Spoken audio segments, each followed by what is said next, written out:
Welcome to Network on Beat. I am Sabir Ahmed Khan. Subscribe my channel. Press the bell icon. Hello friends. So now I'm showing how to stop Windows Update. First go to services and search Windows Update service.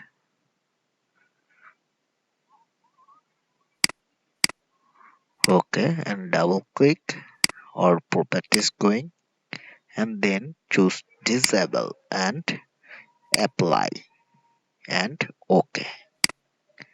After disable this, go to run option and type gpedit.msc.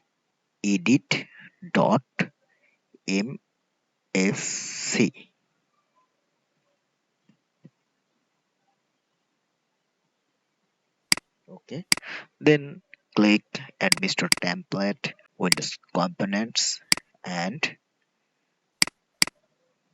Windows update options and automatic configured automatic update is disabled and apply OK.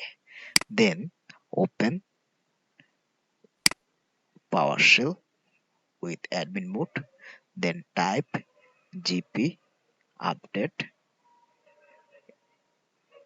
force. After doing this, I think that your Windows update permanently disabled. So if you like my video, please subscribe my channel.